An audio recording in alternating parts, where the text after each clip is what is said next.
What's good, Buff Nation? Man, Coach Prime is coming off of a heater. A lot of new talent popped up for 2024 as well as 2025. And so we've got to dive into the latest set of commitments. We had two right before the spring game on the 2025 class, and a transfer linebacker decided to pull up, and he wanted to be a part of what Coach Prime and these Colorado Buffaloes are doing. And so sit back, relax, grab your favorite snack, Buff Nation. You guys got a lot of great info packed into this video that you should be excited about. So let's jump into it here on the Prime Time for College Football. First off, I want to dive into the two players that just committed right before the spring game on Saturday.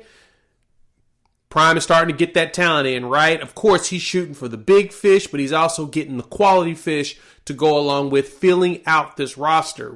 There's still over 70 players on the team, but going into next year, got to make sure you got yourself some dogs in preparation of taking over the Big 12. And so we'll jump into those players first. We're going to talk about the transfer linebacker as well. And then we're going to wrap things up. Make sure you stick around for this at the end. Coach Prime made a proclamation at the spring game of what he's going to do in 2024. You got to hear this message because it's got your boy excited. It should get you all excited too because, baby, it's prime time. So let's talk about the first recruits. First one on the list. We have Montrez Walker. We talked about him in the last video making his visit during the spring game. He is a Rivals 4-star linebacker out of Beaufort, Georgia. So again, Coach Prime is going after those big state guys. He's getting them from Georgia boys, Florida boys, Texas boys. He's doing the most. And size-wise and stature, you may have questions. He's 5'11", 220 pounds. But I'm going to tell you this. The film shows that he hits. And he'll tell you himself, he's the hardest hitting linebacker in the nation in his eyes. I can't even argue with him because when you watch this film, as you see it rolling, that dude likes to hit people. And that's what you're going to need. You're going to need a lot of toughness. You're going to need a lot of instinct and intensity to be successful in taking over the Big 12, especially the way that Coach Prime is trying to do it. We talked about this before. He's doing it in a very unconventional way. He's shifting through rosters. He's getting the players that fit perfectly for what they're trying to do. And to be honest, I think they're going to find the working formula that's going to lead to success long term. So this one is going to be a really good one for 2025. May possibly be a project, but he's already 220 pounds. So he's stocky at 5'11", and obviously he can hit. And so that's going to be key and critical to what is going on in Colorado. So y'all need to be excited about this dude. Please hop in the comments, join the conversation. Let us know your thoughts on Montrez Walker and show him how excited you are about him being a Buff.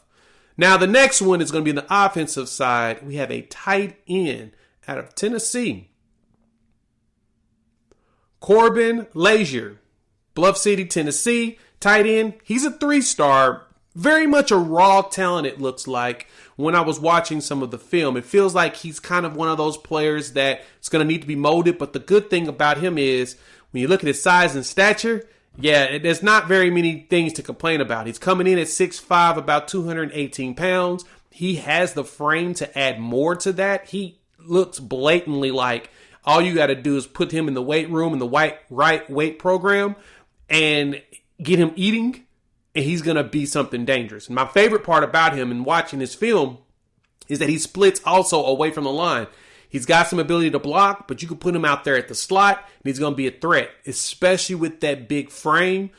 I mean, once Sheduer is gone, you got to have a quarterback that can launch it. And the other thing is you need targets for said quarterback. And so having someone of his size and stature, hitting him in the corner, you can hit him across the middle, you can hit him on the outside. He's going to be able to muscle some of these smaller corners out the way. I mean, you're going to see a lot of dudes 5'9", 5'10", 5'11" here in the Big 12. Corbin's going to be able to push some of them around. And so as long as he beef himself up, I think he's going to be a potential threat. Like I said, he's a project, it appears. I mean, he doesn't have very many ratings right now, and that's fine. Sometimes you got to find those diamonds in the rough, or you got to find them dogs. And it appears that based upon his visit and conversation with the staff, they feel like he's a dog because he got a committable offer. You got an offer that they'll allow him to commit on. What they're trying to do there, trying to build some good quality players. here at Colorado. So make sure y'all hop in the comments, show Corbin some love. We're glad that he is here. Now, the next one, this is for 2024. This coming season, this linebacker, Nikhil Green. Now, this is the thing I like about him. Nikhil, big thing with him is he's a former Michigan linebacker. He had a lot of success at Michigan, but he was dealing with injuries.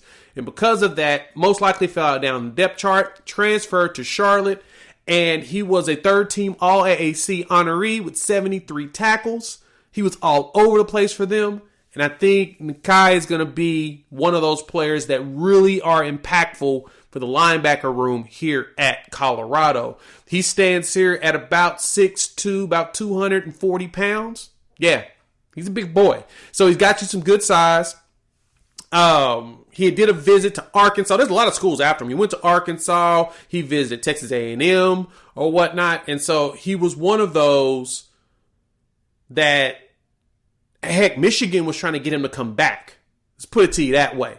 So you bring in a player like this that his even former schools like, hey, you want to come back and visit, talk to us?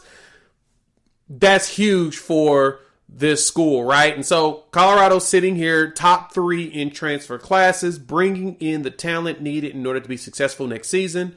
So, of course, in Coach Prime and making this work out. So y'all should be excited just as I am when it comes to this. And so that's the players right there.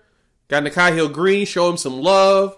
Montrez Walker, as well as Corbin Lazier. I'm pretty excited about seeing what they can do here for the Buffs. But then Coach Prime, I told you about this earlier, right before the spring game, and we'll talk about the spring game a little bit and then wrap up. Went out there, immediately gave a proclamation. He looked for Miss Peggy. He was out there searching for or whatnot. He was telling everybody, look, this is what's going to happen here at Colorado. We going to make a bowl game next year, right? That is his plan. So the gradual growth of this program from a 1-11 season, I know, but I got to mention it, to last season 4-8, now moving into bowl eligibility, that's the goal. He is slow building this program on purpose. He wants it to be sustainable long term, and that's an exciting time. He also had to let everybody know, man, his kids are going to go in the pro draft next year. He ain't following his kids. His kids follow him. He provides them with the generational wealth. He builds them up to be successful. They don't build him to be successful. And so he had to let everybody know on that one in a presser, which was pretty fascinating. But the big thing, spring game went well. Over 28,000 of y'all came out there in the cold and wet. Shout out to you all for being out there and supporting your Buffs. It's hard to do that in that cold weather. I mean, we had a whole bunch of storms everywhere around the country. You all went, showed up, showed out. Nice concert afterwards. Sheduer looked really good out there, throwing the ball. The wide receiver room looked nice. Defense was out there hitting. Overall, and watching it, I need to go back and watch it a third and fourth time just to kind of really evaluate things. So far, the consensus is that the spring game was a success. Things looked really good.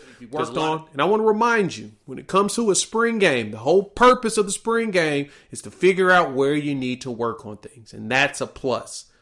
They did that. All of that was done. Exciting times there in Colorado. All you Buffs fans need to be stoked. Bringing in new players as well as closing out the spring game. Let us know your thoughts. Love to hear from you all.